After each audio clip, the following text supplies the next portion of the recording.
Welcome to the first SporeBloom art tutorial. My name is Jake. I'm the creator of SporeBloom. SporeBloom is a fantastical world inspired by real-life biology, and I've made it to combine an interest in biology and all the fascinating science that goes into the living things around us, and put it into a slightly fantastical, whimsical spin so that viewers can explore around as they learn and hopefully be engaged.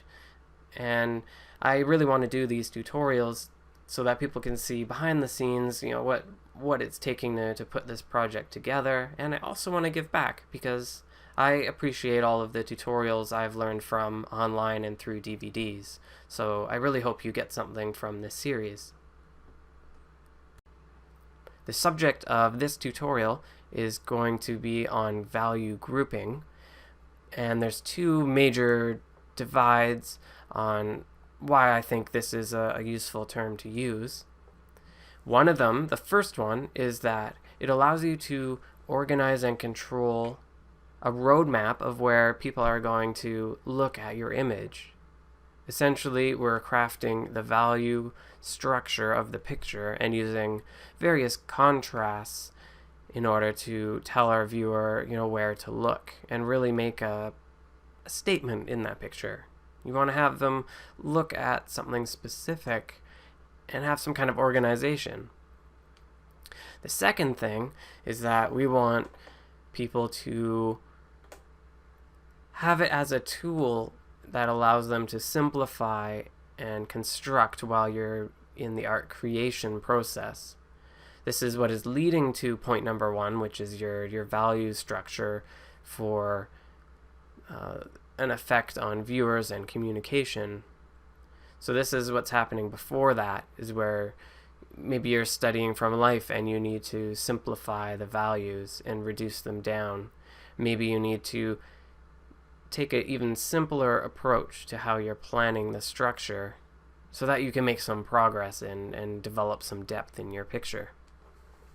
Right, so these thumbnails here were done based on some sketches I had during the project development. Here are those early drawings, and I did ink them with a tiny bit of value or light thoughts, light as in the light direction, and maybe some shadow placement.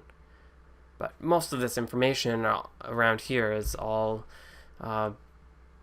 shape design, composition, a little bit of texture, but it's mostly like what is the actual physical design and shape we're dealing with. The step after that, now that we're moving into like a painting or an illustration, we want to have the layers in terms of value broken down so that we can achieve some of those things I talked about in the beginning. So from here, let's look at a photograph that will help a little bit more too. So the value grouping, the black and white values, inside the skull we'll find the most contrast. We're going to have the most whites kind of together, and next to those whites in these crevices of the nasal cavity and the orbital socket, we're going to have some really nice darks, and that's going to have that first effect I mentioned, the compositional effect, telling our viewer where to look, because we're going to look at the highest point of contrast most of the time. There are obviously some other design principles at work here, such as the centralized subject matter and its position being, crossing some important third lines, etc. But the biggest thing here is it's the value grouping. So now on the construction phase and the aid of helping you create the art, point number two is that this skull is predominantly the brightest aspects in the picture as a whole. We want to see it as generally a median value. We don't want to look at it and say there's a whole arrangement of like dark cracks and midtones that are going down and sloping into shadows. There's midtones along this crease here underneath the cheek arch. We want to see this whole object as the brights of the picture. Everything around it are midtones or shadows.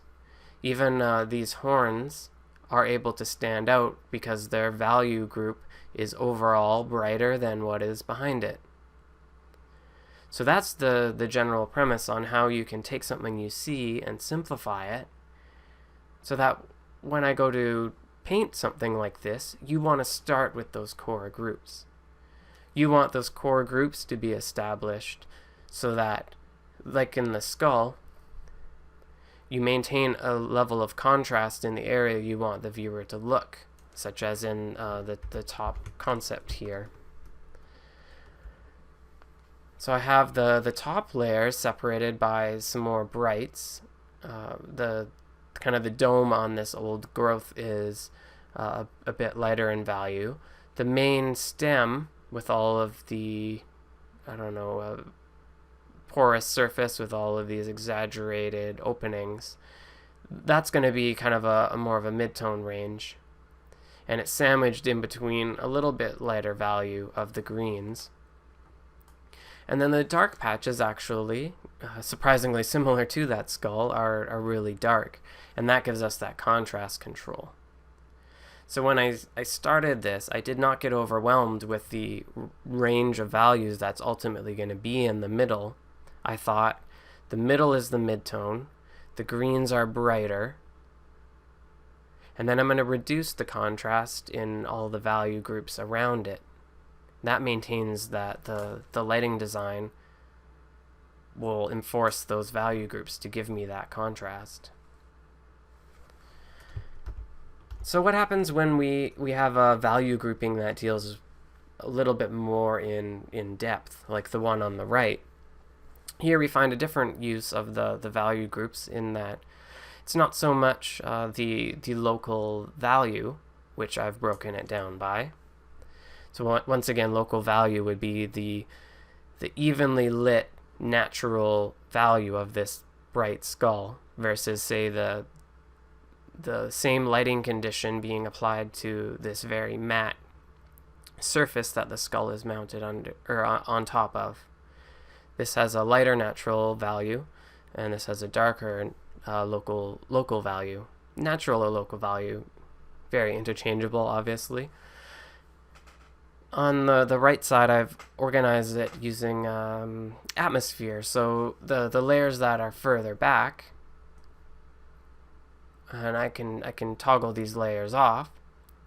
So these areas that are left in the background that you see are the brighter values. Midtone is kind of my midground, and my foreground I've decided to make it darker, and I can make it even darker yet to further demonstrate that will provide some nice depth to the image. You'll see that if I make these just a little bit darker, it's going to kind of push that midground back. And I'm using value grouping to kind of make sure that everything is legible. Maybe this image will get a little more complicated, and I'll continue to break down each group into, a more wide range of value. But you always want to start this way so that you can maintain a game plan. On the bottom image, the tops of these really tall spires are actually getting hit by light, more of a top-down lighting. And that is why I want those to be highlighted, because the concept here is that we're on some kind of bridge platform that I imagine you'd be able to hop from plant to plant and traverse, this big ravine. That's the concept, and I want my value grouping to help tell that kind of suggested mechanical story or feature. There's a function here. So where there isn't as much of a function in the first one, as a recap, we want to have the value grouping maintain a focal point, On the right side, we're more looking at a basic breakdown of depth. We want to make sure that each layer represents different values, enhanced by the fact that each layer has different objects on them as well. That makes the image even more readable. We're stripping away the confusion of having a plethora of values on every layer, just simplifying it down as a whole. And on the bottom, we have the separation based on the concept and the story that we want to put forward.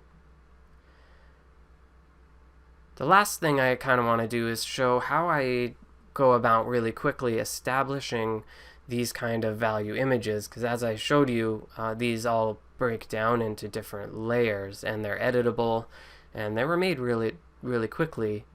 For these, I actually used my drawing underneath, and I lowered the opacity, and then I would then use my selection tools and kind of cut out each one layer by layer, mapping them out on about 3 different layers. You don't want to go crazy. You just want to get a good overall gist down. Once you have enough detail in there, I would turn off the line drawing, and that's how you really get a sense of your value structure and your grouping. And this is basically how I would go about that. I would make a new layer.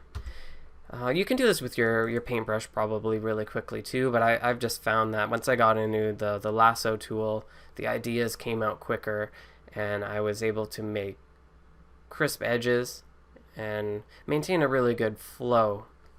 So yeah, let's just do a little really simple example.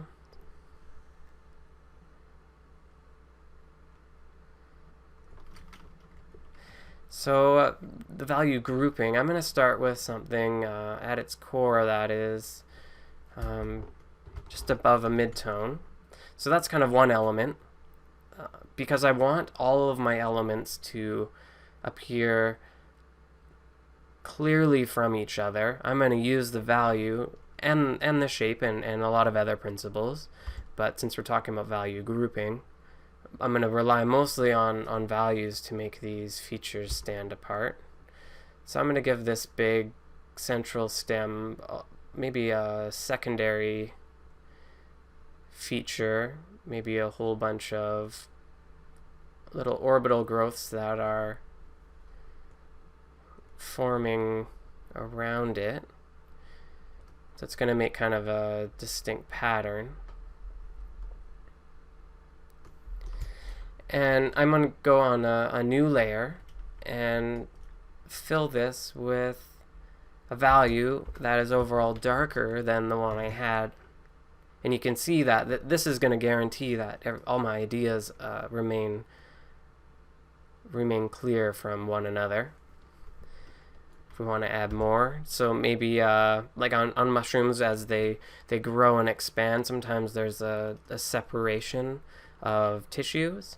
So let's have some kind of separation down here.